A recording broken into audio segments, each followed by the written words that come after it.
bedtime is supposed to be a happy event for a tired child.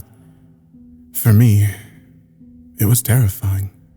While some children might complain about being put to bed before they have finished watching a film or playing their favorite video game, when I was a child, nighttime was something to truly fear. Somewhere in the back of my mind, it still is. As someone who is trained in the sciences, I cannot prove that what happened to me was objectively real, but I can swear that what I experienced was genuine horror. A fear which in my life, I'm glad to say, has never been equaled. I will relate it to you all now as best I can. Make of it what you will, but I'll be glad just to get it off my chest. I can't remember exactly when it started, but my apprehension toward falling asleep seemed to correspond with my being moved into a room of my own. I was 8 years old at the time, and until then I had shared a room, quite happily, with my older brother.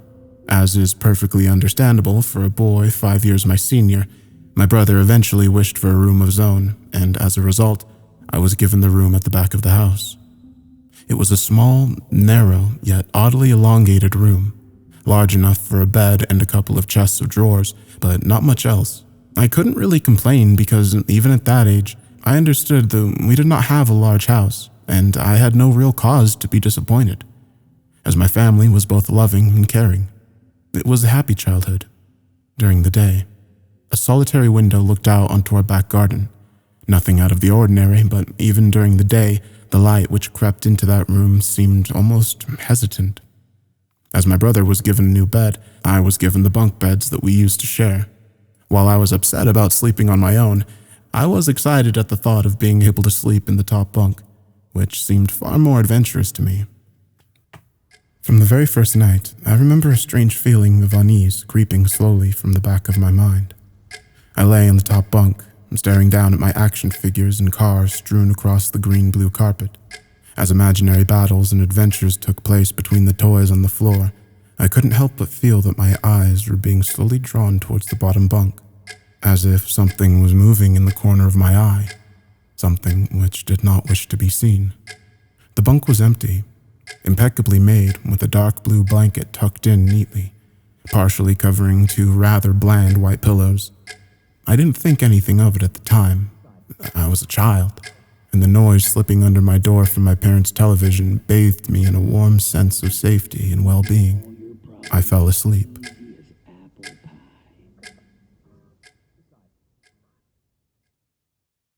When you awaken from a deep sleep to something moving or stirring, it can take a few moments for you to truly understand what is happening.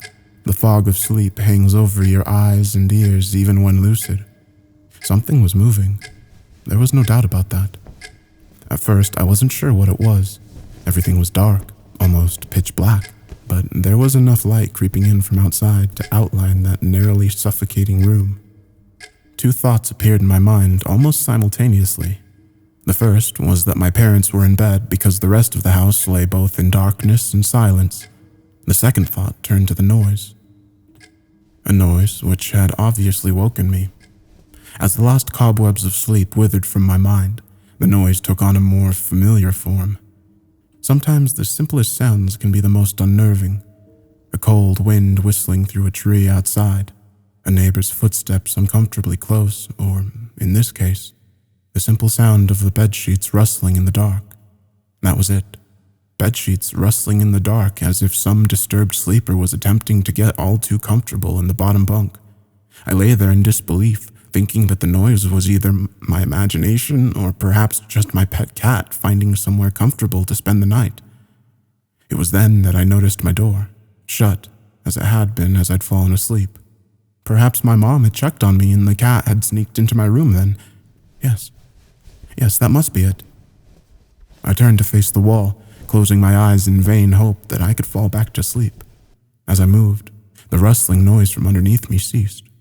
I thought that I must have disturbed my cat, but quickly I realized that the visitor in the bottom bunk was much less mundane than my pet trying to sleep, and much more sinister.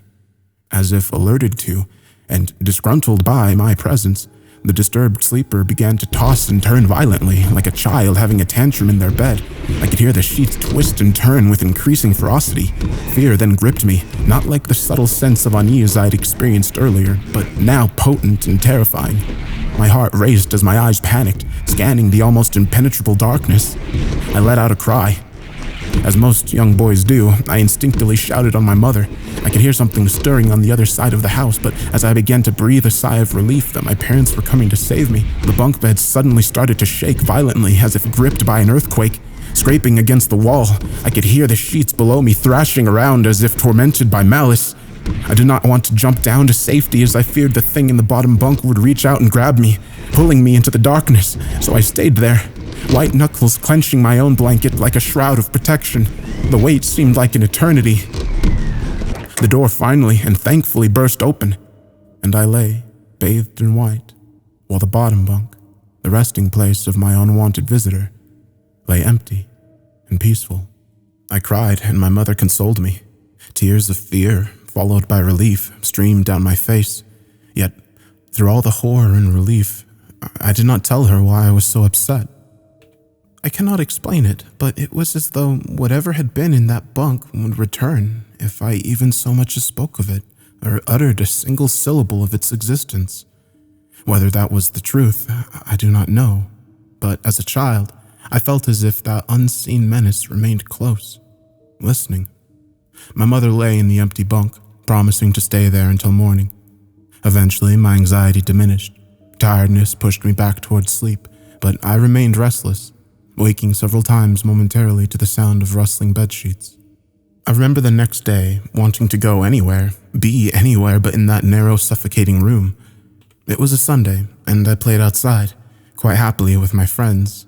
Although our house was not large, we were lucky to have a long sloping garden in the back. We played there often, as much of it was overgrown and we could hide in the bushes, climb in the huge sycamore tree which towered above all else, and easily imagine ourselves in the throes of a grand adventure, in some untamed exotic land. Occasionally, my eyes would turn to that small window, ordinary, slight, and innocuous. But for me, that thin boundary was a looking glass into a strange, cold pocket of dread. Outside, the lush green surroundings of our garden filled with the smiling faces of my friends could not extinguish the creeping feeling crawling its way up my spine, each hair standing on end. The feeling of something in that room, watching me play, waiting for the night when I would be alone, eagerly filled with hate. It may sound strange to you, but the time my parents ushered me back into that room for the night, I said nothing. I didn't protest. I didn't even make an excuse as to why I couldn't sleep there. I simply and sullenly walked into that room, climbed a few steps into the top bunk, and waited. As an adult, I would be telling everyone about my experience, but even at that age, I felt almost silly to be talking about something which I really had no evidence for. I would be lying, however, if I said this was my primary reason. I still felt that this thing would be enraged if I so much as spoke of it.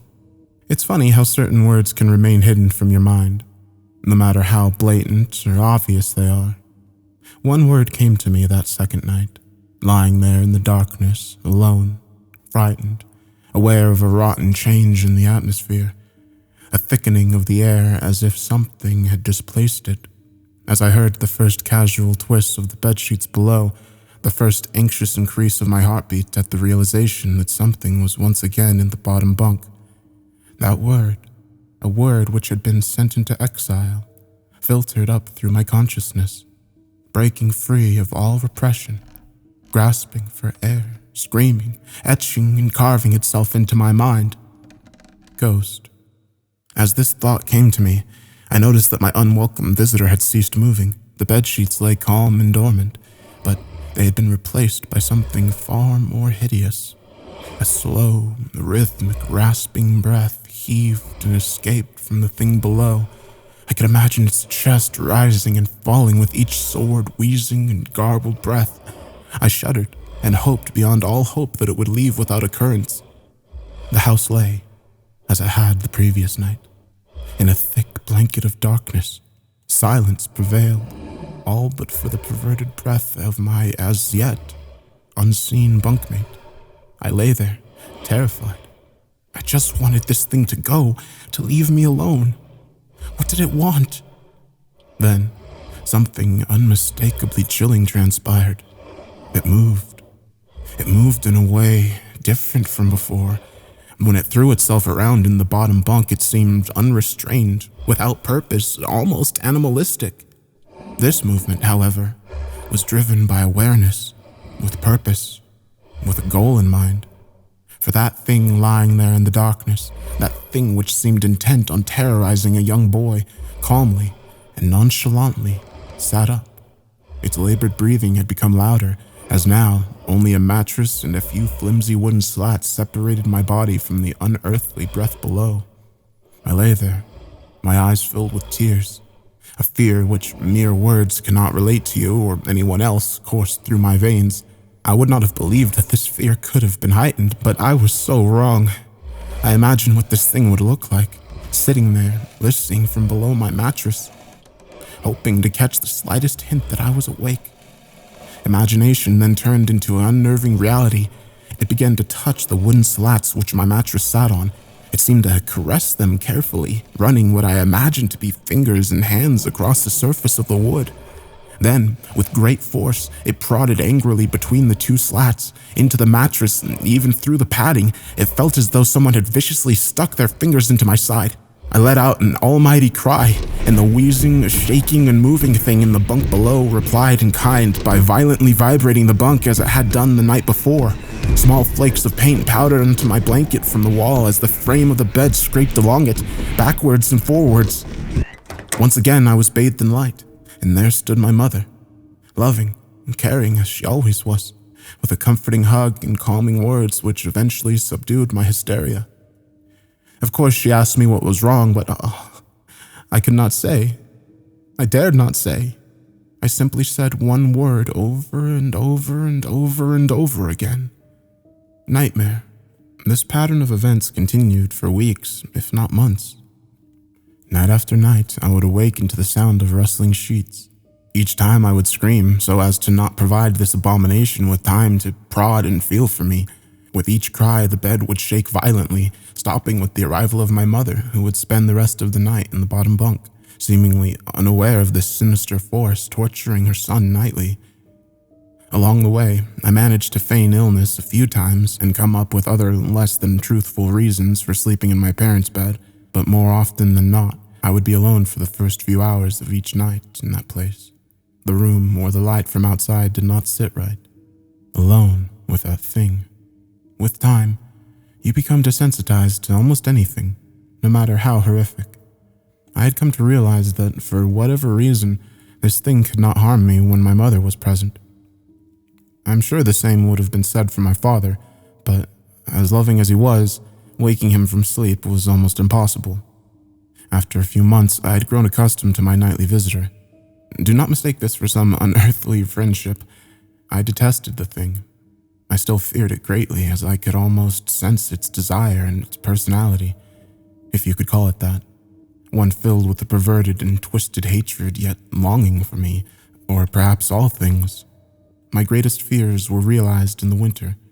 The days grew short, and the longer nights merely provided this wretch with more opportunities. It was a difficult time for my family. My grandmother, a wonderfully kind and gentle woman, had deteriorated greatly since the death of my grandfather. My mother was trying her best to keep her in the community as long as possible. However, dementia is a cruel and degenerative illness, robbing a person of their memories one day at a time. Soon she recognized none of us, and it became clear that she would need to be moved from her house to a nursing home. Before she could be moved, my grandmother had a particularly difficult few nights, and my mother decided that she would stay with her. As much as I loved my grandmother and felt nothing but anguish at her illness, to this day, I feel guilty that my first thoughts were not of her, but what my nightly visitor may do should it become aware of my mother's absence, her presence being the one thing in which I was sure was protecting me from the full horror of this thing's reach. I rushed home from school that day and immediately wrenched the bedsheets and mattress from the lower bunk, removing all of the slats and placing an old desk, a chest of drawers, and some chairs which we kept in the cupboards where the bottom bunk used to be. I told my father I was making an office, which he found adorable, but but I would be damned if I'd give that thing a place to sleep for one more night. As darkness approached, I lay there, knowing my mother was not in the house. I did not know what to do. My only impulse was to sneak into her jewelry box and take a small family crucifix which I had seen there before. While my family were not very religious, at that age, I still believed in God and hoped that somehow this would protect me. Although fearful and anxious, while gripping the crucifix under my pillow tightly with one hand, sleep eventually came, and as I drifted off to dream, I hoped that I would awaken in the morning without incident. Unfortunately, that night was the most terrifying of all. I woke gradually. The room was once again dark. As my eyes adjusted, I could gradually make out the window and the doors and the walls, some toys on a shelf, and even to this day, I shudder to think of it, for there was no noise, no rustling of the sheets, no movement at all. The room felt lifeless yet empty. The nightly visitor, that unwelcomed, wheezing, hate-filled thing which had terrorized me night after night, was not in the bottom bunk. It was in my bed. I opened my mouth to scream, but nothing came out. Utter terror had shaken the very sound from my voice. I lay motionless. If I could not scream, I did not want to let it know I was awake. I had not yet seen it. I could only feel it. It was obscured under my blanket, and I could see its outline, and I could feel its presence, but I dared not look. The weight of it pressed down on top of me, a sensation I would never forget. When I say that hours passed, I do not exaggerate. Lying there motionless in the darkness, I was every bit a scared and frightened young boy. If it had been during the summer months, it would have been light by then, but the grasp of winter is long and unrelenting, and I knew that it would be hours before sunrise, a sunrise which I yearned for. I was a timid child by nature, but I reached a breaking point, a moment where I could wait no more, where I could survive under this intimately deviant abomination no longer. Fear can sometimes wear you out. Make you threadbare, a shell of nerves leaving only the slightest trace of you behind. I had to get out of that bed. Then I remembered the crucifix. My hand still lay under the pillow, but it was empty. I slowly moved my wrist around to find it, minimizing as best I could the sound and vibrations caused. It could not be found. I had either knocked it off the top bunk or it had, I could not even bear to think of it, been taken from my hand. Without the crucifix, I lost any sense of hope. You can be acutely aware of what death is, and intensely frightened of it. I knew I was going to die in that bed if I lay there, dormant, passive, doing nothing. I had to leave that room behind, but how? Should I leap from the bed and hope that I make it to the door? What if it's faster than me? Or should I slowly slip out of the top bunk, hoping to not disturb my uncanny bedfellow? Realizing that it had not stirred when I moved, trying to find the crucifix, I began to have the strangest of thoughts. What if it was asleep? It hadn't so much as breathed since I had woken up. Perhaps it was resting, believing that it had finally got me, that I was finally in its grasp. Perhaps it was toying with me. After all, it had been doing just that for countless nights, and now, with me under it, pinned against my mattress with no mother to protect me, maybe it was holding off, savoring its victory until the last possible moment like a wild animal, savoring its prey. I tried to breathe as shallowly as possible, and mustering up every ounce of courage I could, I reached over, slowly with my right hand, and began to peel the blanket off of me. What I found under those covers almost stopped my heart. I did not see it, but as my hand moved the blanket, it brushed against something smooth and cold, something which felt unmistakably like a gaunt hand. I held my breath in terror, as I was sure it must have known that I was awake. Nothing. It did not stir. It felt dead. After a few moments, I placed my hand carefully further down the blanket and felt a thin, poorly formed forearm. My confidence and almost twisted sense of curiosity grew as I moved down further to a disproportionately larger bicep muscle. The arm was outstretched, lying across my chest, with the hand resting on my left shoulder, as if it had grabbed me in my sleep. I realized that I would have to move this cadaverous appendage if I even so much as hoped to escape its grasp. For some reason, the feeling of torn, ragged clothing on the shoulder of this nighttime invader stopped me in my tracks. fear once again swelled in my stomach and in my chest as I recoiled my hand in disgust at the touch of straggled, oily hair. I could not bring myself to touch its face, although I wonder to this very day what it would have felt like. Dear God, it moved. It moved. It was subtle, but its grip on my shoulder and across my body strengthened. No tears came, but God, how I wanted to cry. As its hand and arm slowly coiled around me, my right leg brushed along the cool wall which the bed lay against. Of all that happened to me in that room, this was the strangest. I realized that this clutching, rancid thing which drew great delight from violating a young boy's bed was not entirely on top of me. It was sticking out from the wall, like a spider striking from its lair. Suddenly, its grip moved from a slow tightening to a sudden squeeze. It pulled and clawed at my clothes as if frightened that the opportunity would soon pass. I fought against it, but its emaciated arm was too strong for me. Its head rose up, writhing and contorting under the blanket. I now realized where it was taking me. Into the wall. I fought for my dear life. I cried, and suddenly my voice returned to me, yelling and screaming, but no one came.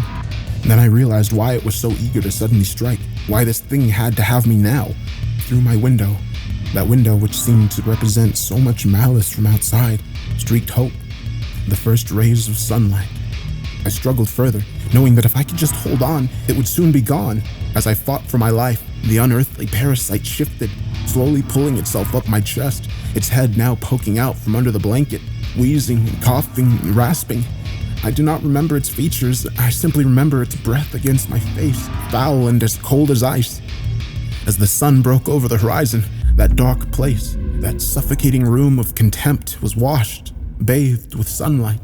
I passed out as its scrawny fingers encircled my neck, squeezing the very life from me. I woke to my father offering to make me some breakfast. A wonderful sight indeed. I had survived the most horrible experience of my life until then, and now.